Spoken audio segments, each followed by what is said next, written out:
Hi hello friends, പുതിയൊരു സ്റ്റോറിയിലേക്ക് എല്ലാവർക്കും സ്വാഗതം. അങ്ങനെ നമ്മുടെ നിധിനെ ഫസ്റ്റ് ഡേ തന്നെ ഓഫീസിലേക്ക് കൊണ്ടുവിടുകയാണ് കേട്ടോ. നമ്മുടെ സുധീഷ് വളരെ സന്തോഷത്തിലായിരിക്കുകയെ. അപ്പോൾ സുധീഷ് ആണെങ്കിൽ ഒന്നും മിണ്ടാതെ അങ്ങനെ പോകുകയാണ് കേട്ടോ. കാരണം സുധീഷിനെ ഇതിന് മുൻപ് നിധി ഇങ്ങനെ കളിയാക്കുകയും അതുപോലെ തന്നെ ഇനി ഒന്നും മിണ്ടണ്ട എന്നൊക്കെ ഇങ്ങനെ തലേന്ന് പറയുന്നത് കേട്ടിട്ട് സുധീഷ് ഒന്നും മിണ്ടാതെ പോവുകയാണ്. ആ സമയത്ത് നിധി ചോദിക്കുന്നുണ്ട്, എന്താ ഒന്നും മിണ്ടാതെ പറഞ്ഞത്? ഒന്നുമില്ല, നമ്മൾ മിണ്ടുന്നൊന്നും ആർക്കും അത്ര പിടിക്കത്തില്ല, എന്നാലും എന്തെങ്കിലുമൊക്കെ മിണ്ടിയിട്ട് വന്നേ. രണ്ടുപേരും തമ്മിൽ യാത്ര ചെയ്ത് പോകുമ്പോൾ അതിലൊരാൾ മിണ്ടാതിരിക്കുമ്പോൾ അതിലൊരു സുഖവും കാണില്ല. ഇന്നൊരു നല്ല ദിവസമല്ലേ, എന്തെങ്കിലുമൊക്കെ മിണ്ടിക്കൊണ്ട് വാ എന്നിങ്ങനെ പറയുമ്പോൾ സുധീഷ് അങ്ങ് മിണ്ടാൻ തുടങ്ങുകയാണ്. പിന്നെ വളവളാന്നങ്ങ് സംസാരിച്ചുകൊണ്ടിരിക്കുക. അത് കേൾക്കുമ്പോൾ നമ്മുടെ നിധിക്ക് ദേഷ്യം മാറുന്നുണ്ട്. എന്നിട്ട് പറയുന്നുണ്ട്, ഒന്ന് നിർത്തുന്നുണ്ട്, ഞാൻ അറിയാതെ പറഞ്ഞു പോയതാ, ഇങ്ങനെയുണ്ടോ മനുഷ്യന്മാർ, ഇതെന്തൊരു വർത്താനം, നിൻ്റെ വാ കഴിക്കില്ലേ എന്നൊക്കെ ഇങ്ങനെ ചോദിക്കുമ്പോൾ സുധീഷ് പറയുന്നുണ്ട്, ആഹാ, ഇത്രയും നേരം ഞാൻ മിണ്ടാതിരുന്നതിനായിരുന്നു പ്രശ്നം, ഇപ്പം മിണ്ടുന്നതിനാണോ എൻ്റെ പോലെ, ഞാനിതിപ്പോൾ എന്ത് ചെയ്യാനാ എന്നൊക്കെ ഇങ്ങനെ പറയാൻ കേട്ടോ. അങ്ങനെ പിന്നീട് കാണിക്കുന്നത് നമ്മുടെ ഈ നിധിയാണെങ്കിൽ ഓഫീസിലേക്ക് പോകാൻ വേണ്ടി ഇറങ്ങുമ്പോൾ തന്നെ നമ്മുടെ സുഭാഷ് ചേട്ടനാണെങ്കിൽ സ്വീറ്റ്സൊക്കെ ഉണ്ടാക്കി കൊടുക്കുന്നുണ്ട്. അങ്ങനെ നിധി ഒരുപാട് സന്തോഷത്തിലായിരിക്കും കേട്ടോ പറഞ്ഞത്. അതുപോലെ തന്നെ നികേഷ് ആണെങ്കിൽ പടക്കമൊക്കെ പൊട്ടിക്കുന്നുണ്ട്. ആ പടക്കം പൊട്ടിക്കുന്ന കണ്ടിട്ട് സുനന്ദയുടെ അമ്മയാണെങ്കിൽ വന്നിട്ട് എന്താ ഇത് പടക്കമൊക്കെ പൊട്ടിക്കുന്നത് എന്നൊക്കെ ഇങ്ങനെ നാട്ടുകാരും എല്ലാം വന്ന് ചോദിക്കുമ്പോൾ എൻ്റെ മരുമകൾക്ക് ജോലി കിട്ടിയെന്ന് പറഞ്ഞിട്ട് ഭാസ്കരൻ നായരാണെങ്കിൽ അവിടെ കിടന്ന് ഡാൻസൊക്കെ കളിക്കുന്നുണ്ട് കേട്ടോ. പക്ഷേ പടക്കത്തിൻ്റെ ചെറിയൊരു സ്ക്രാച്ച് ഭാസ്കരൻ യുടെ കയ്യിലേക്ക് വീഴുകയും അങ്ങനെ കൈ മുറിയൊക്കെ ചെയ്യുന്നുണ്ട്. എന്നിട്ട് നിധിയാണെങ്കിൽ ഹോസ്പിറ്റലിൽ പോകാമെന്നൊക്കെ പറയുമ്പോൾ അത്രയ്ക്കുള്ള മുറിവുകളൊന്നുമില്ല, പോകണ്ട എന്നൊക്കെ പറഞ്ഞ് ഒഴിഞ്ഞു മാറുകയൊക്കെ ചെയ്യുന്നുണ്ട് കേട്ടോ. അപ്പം അതിനുശേഷമായിരിക്കും നമ്മുടെ നിധിയും അതുപോലെ തന്നെ സുധീഷും കൂടെ കാറിൽ വരുന്നത്. അങ്ങനെ ഇങ്ങനെ വരുന്ന സമയത്ത് ഒരു ഗിഫ്റ്റ് എടുത്ത് നമ്മുടെ നിധിക്ക് കൊടുക്കുകയാണ് കേട്ടോ. അപ്പോൾ ആ ഗിഫ്റ്റ് ഇതെന്താണെന്ന് ചോദിക്കുമ്പോൾ തുറന്ന് നോക്കിയാലല്ലേ അറിയുള്ളൂ എന്നിങ്ങനെ പറയണം. അങ്ങനെ അത് തുറന്ന് നോക്കുമ്പോൾ വാച്ചായിരിക്കും കേട്ടോ. നിധിക്ക് ഒരുപാട് ഇഷ്ടപ്പെടുകയാണ്. എന്നിട്ട് ഇഷ്ടപ്പെട്ടോ എന്ന് ചോദിക്കുമ്പോൾ പിന്നെ ഇഷ്ടപ്പെട്ടോന്നോ, സൂപ്പറല്ലേ, എനിക്ക് ഒത്തിരി ഇഷ്ടപ്പെട്ടു എന്ന് പറഞ്ഞ നിധി അപ്പം തന്നെ അത് കെട്ടുകയൊക്കെ ചെയ്യുന്നുണ്ട് കേട്ടോ. അത് കാണുമ്പോൾ നമ്മുടെ സുധീഷിന് ഒരുപാട് സന്തോഷമൊക്കെയാണ്. കാരണം താൻ കൊടുത്ത സമ്മാനം നിധി അക്സെപ്റ്റ് ചെയ്തു എന്നറിയുമ്പോൾ സുധീഷിനൊരു വല്ലാത്തൊരു സന്തോഷം തന്നെ തോന്നുകയാണ് കേട്ടോ.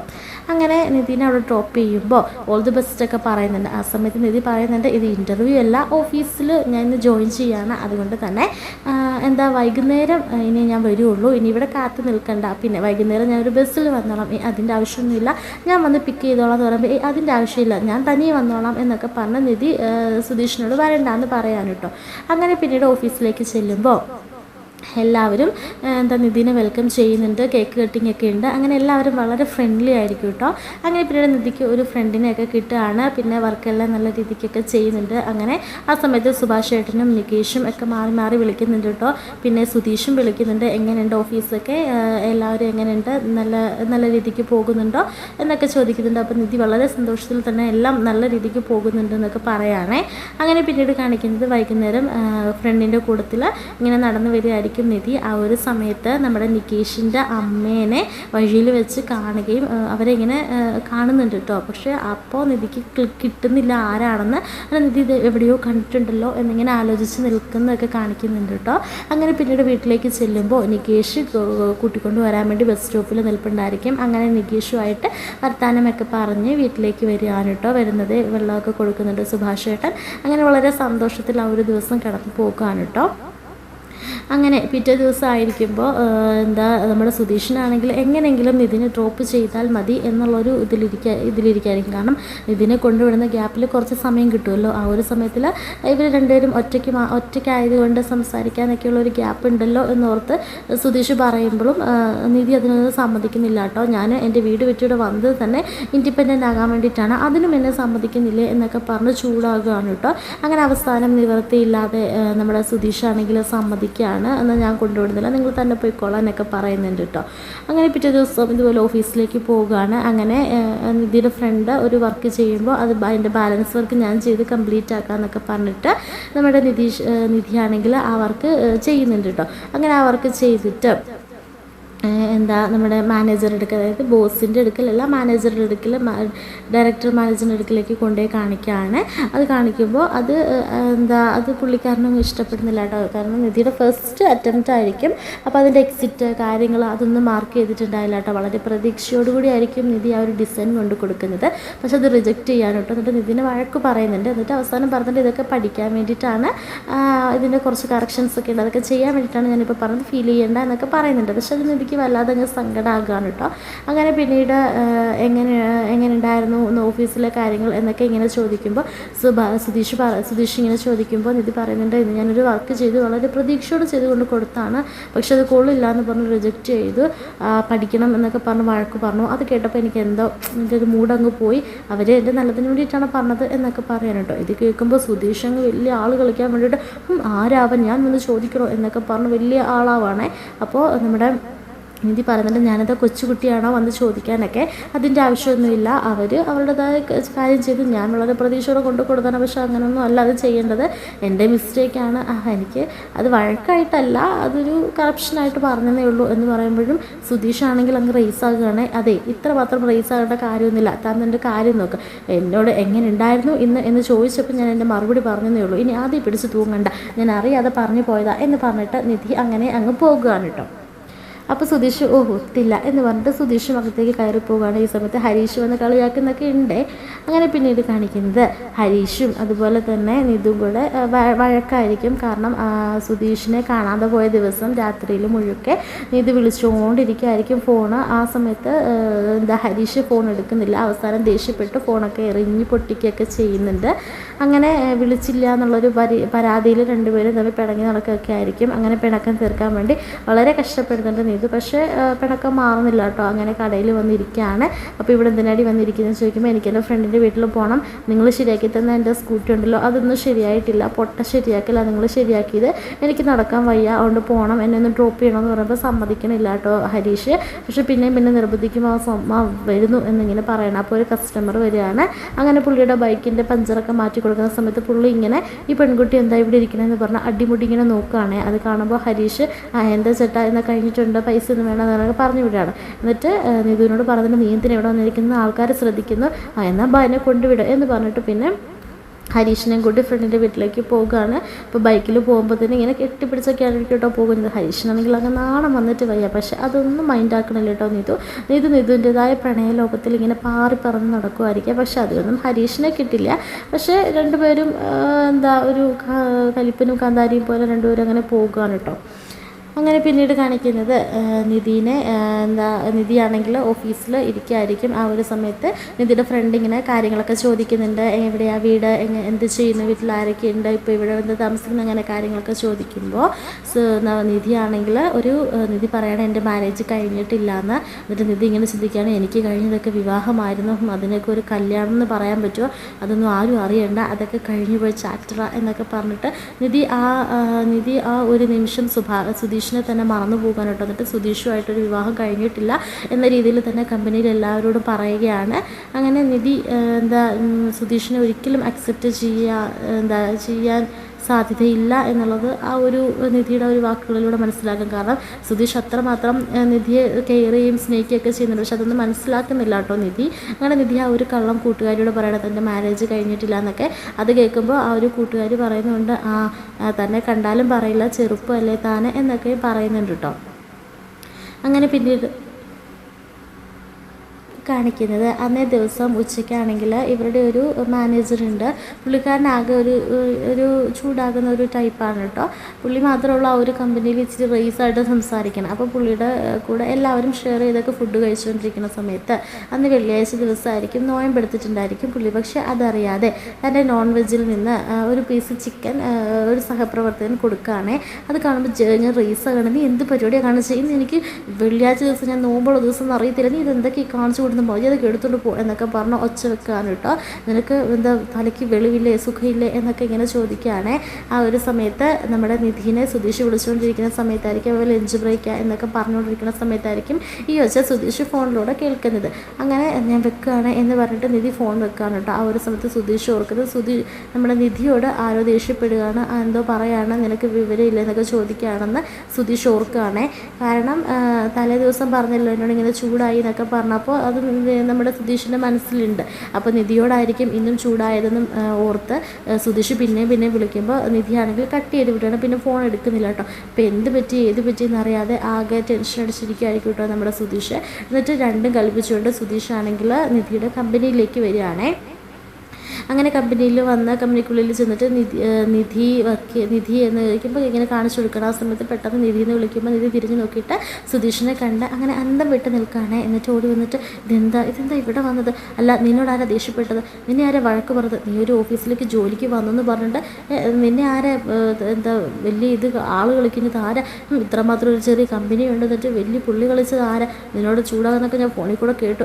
അത് എന്നോട് ചൂടായതല്ല സുധീഷ്, നീ ഇത് വീട്ടിൽ പോയി നീ മിണ്ടാതിരുന്നത് എന്നൊക്കെ പറയുമ്പോൾ പെട്ടെന്ന് ആ മാനേജർ വരികയാണ്. എന്താ നിധി, എന്താ ഇവിടെ നടക്കുന്നത്? എന്താ ഇവിടെ കിടന്ന് ഒച്ച വെക്കുന്നത്? ആരാ നിധി ഇത് എന്നിങ്ങനെ പറയുമ്പോഴത്തേനും അപ്പം നീ ആയിരുന്നല്ലേ ഒച്ച വെച്ചത്. നിധി എന്നോട് പറഞ്ഞു, നീ എന്താ ഇന്ന് ഉച്ചയ്ക്ക് ചോദിച്ചത്? നിനക്ക് വിവരമില്ലെന്നോ?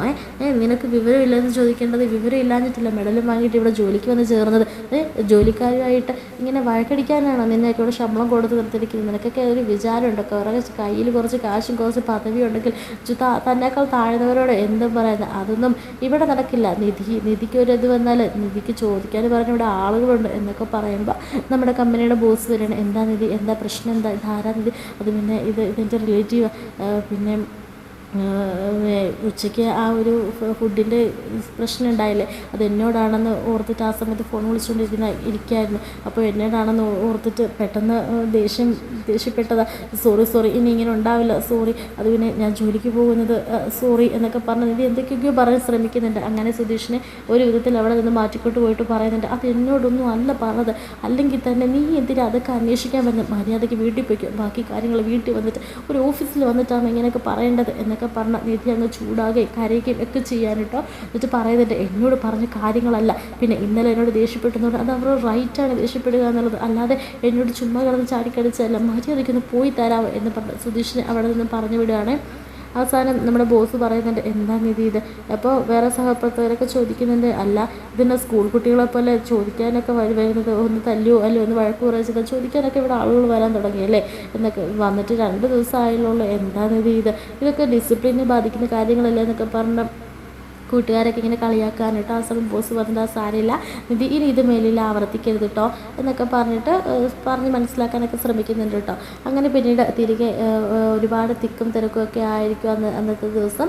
അങ്ങനെ കുറച്ച് വൈകിയായിരിക്കും കേട്ടോ നികേഷും അതുപോലെ തന്നെ നിധിയും കൂടെ വീട്ടിലെത്തുന്നത്. എന്നിട്ട് എന്താ ഇന്ന് ഇത്ര വൈകിയെന്നൊക്കെ ചോദിക്കുമ്പോൾ ഇന്ന് ഭയങ്കര ആളായിരുന്നു ബസ്സിൽ, ഒത്തിരി പാടാലേ മോള് നിന്ന് തന്നെയാണ് വന്നതെന്ന് ചോദിക്കുമ്പോൾ കുറച്ച് 2 സ്റ്റോപ്പ് മുൻപിലെത്തിയപ്പോൾ സീറ്റ് കിട്ടിയത് ആ സാരമില്ല എന്നൊക്കെ പറയുന്നുണ്ട്. അധികം വൈകാതെ തന്നെ നമുക്ക് 2 വീലർ സെറ്റ് ചെയ്യാം എന്നൊക്കെ ഇങ്ങനെ സുഭാഷും പറയുന്നുണ്ട് കേട്ടോ. അപ്പോൾ നമ്മുടെ സുധീഷ് ഇതിന് മുന്നേ തന്നെ നിധിക്ക് ഒരു 2 വീലറൊക്കെ വാങ്ങിച്ചു കൊടുക്കാനുള്ള പ്ലാനിങ്ങുകളൊക്കെ നടത്തുന്നുണ്ട്. അങ്ങനെ നമ്മുടെ ഹരീഷിനോടൊക്കെ ചോദിക്കുകയൊക്കെ ചെയ്തിട്ടുണ്ടായിരിക്കും കേട്ടോ. ആ ഒരു സമയത്ത് സുധീഷ് പിന്നെ വീട്ടിലേക്ക് വരികയാണ്. എന്നിട്ട് പറഞ്ഞിട്ട്, എങ്ങനെ ഉണ്ടായിരുന്നു എൻ്റെ പെർഫോമൻസ്? ഇനി ആരും നിന്നെ ഒന്ന് ചോദ്യം ചെയ്യാൻ തൊടാൻ പോലും വരില്ല, ഇനി നിന്നോട് ആരും വഴക്കടിക്കാനും വരില്ല എന്നൊക്കെ പറയാൻ കേട്ടോ. അത് കേൾക്കുമ്പോഴത്തേനും നിധി അങ്ങ് റേസ് ആകുകയാണ്. നിധി അങ്ങ് തൻ്റെ കൺട്രോൾ വിട്ടിട്ട് പറയാണ്, ഇന്ന് ഏട്ടനറിയാമോ ഇന്ന് ഓഫീസിലേക്ക് വന്നിട്ട് എന്തൊക്കെ കാണിച്ചു കൂട്ടിയെന്ന്? മറ്റൊരാളോട് ബോസ് കിടന്ന് വഴക്കുണ്ടാക്കിയതിന് എന്നോടാണെന്നും പറഞ്ഞിട്ട് അവിടെ വന്ന് എന്തൊക്കെ ലഹളകളാണ് നടത്തിയെന്നറിയാമോ? അതും കൊച്ചു കുട്ടികളാണോ എന്നൊക്കെ എന്നോട് ചോദിച്ചു. ഇത് ബോയ് ഫ്രണ്ടാണോ എന്നൊക്കെ ഇന്ന് എന്നോട് ചോദിച്ചു. എൻ്റെ തോലി ഉരിഞ്ഞു പോയി. ഞാൻ ചെന്ന് 2 ദിവസമായതേ ഉള്ളൂ. ഇന്നത്തെ ഈ പ്രകടനത്തിന് എന്നെ ജോലിയിൽ റിസൈൻ ചെയ്തിട്ട് പൊക്കോളാൻ പറഞ്ഞതിന് അവർക്ക് നല്ലൊരു മനസ്സായതുകൊണ്ട് അവരൊന്നും പറഞ്ഞില്ല, അത്രേ പറഞ്ഞുള്ളൂ. എല്ലാവരുടെ മുൻപിൽ ഞാൻ നാണം കിട്ടുപോയി, ഏട്ടനറിയാമോ എന്നൊക്കെ പറയാൻ കേട്ടോ. ആ സമയത്ത് നികേഷ് പറഞ്ഞത്, എന്താ ഏട്ടാ ഈ കാണിച്ചത്? ഒരു ജോലി ചെയ്യുന്ന സ്ഥലത്ത് ഇരുന്നിട്ടാണ് ഇങ്ങനെയൊക്കെ കാണിക്കുന്നത്, ഏട്ടന് വിവരമില്ലേ? ഏട്ടൻ എന്താ ഇങ്ങനെയൊക്കെ തുടങ്ങുന്നത് എന്നൊക്കെ പറയാൻ കേട്ടോ. അങ്ങനെ നിധിയുടെ ആ മൂർച്ചയേറിയ വാക്കുകൾ കേട്ട് ആകെ തകർന്ന് നിൽക്കാൻ കേട്ടോ സുധീഷ് ഒരിക്കലും പ്രതീക്ഷിച്ചില്ല. എന്തോ വലിയ കാര്യമാണ് ചെയ്തതെന്ന് ഓർത്ത് സുധീഷ് വലിയ ഗമയിൽ കയറി വന്നപ്പോഴായിരിക്കും നിധിയുടെ ഈ പ്രകടനം. അതിനോടൊപ്പം സുഭാഷും അതുപോലെ നികേഷും എല്ലാം വഴക്ക് പറയാൻ കേട്ടോ. അങ്ങനെ ആകെ ഡെസ്പായിട്ടിരിക്കാൻ കേട്ടോ നമ്മുടെ സുധീഷ്. അതിനുശേഷം കാണിക്കുന്നത് ആ സമയത്ത് ഹരീഷ് കയറി വരികയാണ്. എന്താ സാറിന് വലിയ ദേഷ്യത്തിലാണല്ലോ, എന്താ സാർ ഇങ്ങനെ ഇരിക്കുന്നതെന്നൊക്കെ ചോദിക്കുമ്പോൾ നികേഷ് കാര്യങ്ങളൊക്കെ നടന്നത് പറയാണ്. ആ സമയത്ത് അല്ലേ തന്നെ ഇവന് വിവരമുണ്ടോ? എന്താ ചെയ്യേണ്ടതെന്ന് അറിയത്തില്ല, പെണ്ണുങ്ങളുടെ മുമ്പിൽ ഒലിപ്പിച്ചുകൊണ്ട് നടക്കാനേ ഇവന് അറിയുള്ളൂ, ഒരു ഓഫീസിൽ ചെന്നിട്ടാണ് ഇങ്ങനെയൊക്കെ ചെയ്യേണ്ടത് എന്നൊക്കെ പറയുമ്പോഴത്തേക്കിനും നമ്മുടെ സുധീഷിന് ദേഷ്യം വരികയാണ്. തൻ്റെ കൺട്രോൾ വിട്ടു പോവുകയാണ്. അങ്ങനെ ഹരീഷ് തൻ്റെ വായി തോന്നിയതെല്ലാം പറയാൻ കേട്ടോ. അങ്ങനെ കൺട്രോൾ വിട്ടുപോയി സുധീഷ്. നിധിയോട് ഒരു വാക്ക് പോലും മറുത്ത് പറയാൻ കഴിയാതെ ആ ഹൃദയത്തിൽ അടക്കി വെച്ചിരുന്ന അത്രയും ദേഷ്യവും നമ്മുടെ ഹരീഷിനോട് തീർക്കാൻ കേട്ടോ. അങ്ങനെ അത് കയ്യാങ്കളിയിലേക്ക് മാറുകയാണ്. അങ്ങനെ രണ്ടുപേരും അങ്ങോട്ടും ഇങ്ങോട്ടും അടിപിടിയാകുകയാണ്. അങ്ങനെ പിന്നെ സുഭാഷും നികേഷും ഒന്ന് പിടിച്ചു മാറ്റുകയാണ് കേട്ടോ. ഇത് നികേഷ് പറയുന്നുണ്ട്, ഞാൻ അറിയാതെ പറഞ്ഞു പോയതാ, ഒന്ന് വിട്ടേര്, നിങ്ങൾ രണ്ടുപേരോട് ഇനി വഴക്കൊന്നും ഉണ്ടാക്കരുതെന്നൊക്കെ പറഞ്ഞ് പിടിച്ചു മാറ്റാൻ ശ്രമിക്കുമെങ്കിലും രണ്ടുപേരും അങ്ങോട്ടും ഇങ്ങോട്ടും വായി തോന്നിയത് പറയാൻ കേട്ടോ. ഹരീഷ് പറയുന്നുണ്ട്, ഇവൻ ഒലിപ്പിച്ചുകൊണ്ട് നടക്കാനേ അറിയുള്ളൂ, 4 മാസമായി കല്യാണം കഴിഞ്ഞിട്ട് ഇവൻ ഇതുവരെയായിട്ട് എന്തെങ്കിലും ചെയ്തിട്ടുണ്ടോ, ഇവന് സെൽഫിഷാണ്, അങ്ങനെ ഇങ്ങനെയാണെന്നൊക്കെ പറയാൻ കേട്ടോ.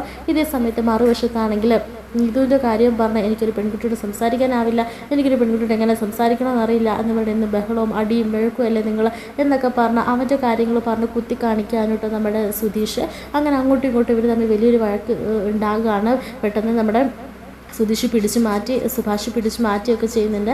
അങ്ങനെ നമ്മുടെ സുധീഷാണെങ്കിൽ വീട്ടിൽ നിന്നും ഇറങ്ങി പോകുകയാണ് കേട്ടോ. ആ സമയത്ത് അച്ഛൻ മുറ്റത്ത് നിന്ന് പാട്ടൊക്കെ കേട്ടിരിക്കുക, അതായത് നമ്മുടെ ഭാസ്കരൻ പിള്ള വലിയ പാട്ടുകളൊക്കെ കേട്ടുകൊണ്ടിരിക്കുകയായിരിക്കും കേട്ടോ, പ്രണയഗാനം കേട്ടുകൊണ്ടിരിക്കുകയാണ്. അത് കേട്ട് ദേഷ്യം വന്നിട്ട് പെട്ടെന്ന് തന്നെ ആ ഒരു റേഡിയോ ഓഫാക്കി വെക്കുകയാണ് കേട്ടോ. അപ്പോൾ നമ്മുടെ അച്ഛൻ ചോദിക്കുന്നുണ്ട്, എന്നോട് എന്തിനാ ഈ വീറും ഭാഷയും കാണിക്കുന്നത്, അവളോട് നിനക്ക് കാണിക്കാൻ അറിയത്തില്ലല്ലോ, അവൾ ഇത്ര നേരം പറഞ്ഞിട്ട് നീ കമാന്നൊരു അക്ഷരം വേണ്ടിയില്ലല്ലോ, ഈ എന്നോട് കാണിക്കുന്ന ചൊറുക്ക് ദേഷ്യമൊക്കെ അവളോട് പോയി കാണിക്കട്ടോ. എന്നിട്ട് പറഞ്ഞ് ഞാൻ വഴക്കുണ്ടാക്കാൻ പറഞ്ഞല്ല, അല്ലേ തന്നെ അവൻ ചോദിച്ചാൽ എന്താ തെറ്റില്ല, കല്യാണം കഴിഞ്ഞ് 4 മാസമായി, നീ ഇപ്പോഴും ഇങ്ങനെ നടക്കുന്നതല്ലാതെ നിന്നെക്കൊണ്ട് എന്തെങ്കിലും സാധിക്കുന്നുണ്ട്, അതൊക്കെ ഞാൻ ആയ കാലത്തെ എൻ്റെ ഭാര്യയ്ക്ക് വേണ്ടുന്ന കാര്യങ്ങൾ എന്താന്ന് പറഞ്ഞ് നോക്കി ചെയ്യുമാറ്, അതിൻ്റെ ഗുണം ഇപ്പോൾ കാണുന്നുണ്ട് എന്നിങ്ങനെ സുധീഷ് പറയാനുണ്ടോ. അങ്ങനെ അവിടെയും ചെറിയൊരു രീതിയിൽ വഴക്കുണ്ടാക്കുകയാണ്. അപ്പോൾ അച്ഛൻ പറയുന്ന വാക്കുകളൂടെ കേൾക്കുമ്പോൾ സുധീഷിന് ദേഷ്യം വരികയാണ്. കാരണം ഭാസ്കരൻ തന്നെ വായി തോന്നൊക്കെ പറയുന്നുണ്ട്, സുധീഷിനെ മൊത്തം കുറ്റപ്പെടുത്തുകയാണ്. അതുകൂടെ കേട്ട് കഴിയുമ്പോഴത്തേക്കിനും സുധീഷിൻ്റെ കൺട്രോൾ പോയി. അങ്ങനെ സുധീഷ് വീട്ടിൽ നിന്നും ഇറങ്ങി പോകുകയാണ് കേട്ടോ. അപ്പോൾ സുഭാഷ് ഇങ്ങനെ എവിടെയാണെന്നൊക്കെ വിളിച്ച് ചോദിക്കുമ്പോൾ ഞാൻ ഇനി വരുന്നില്ല, ഞാൻ ഇവിടെ തന്നെ കിടന്നോളാം എന്നൊക്കെ പറഞ്ഞ് വണ്ടിയിൽ തന്നെ കിടക്കുകയൊക്കെ ചെയ്യാൻ കേട്ടോ. അങ്ങനെ ടൗണിലേക്ക് പോകുമായിരിക്കും കേട്ടോ.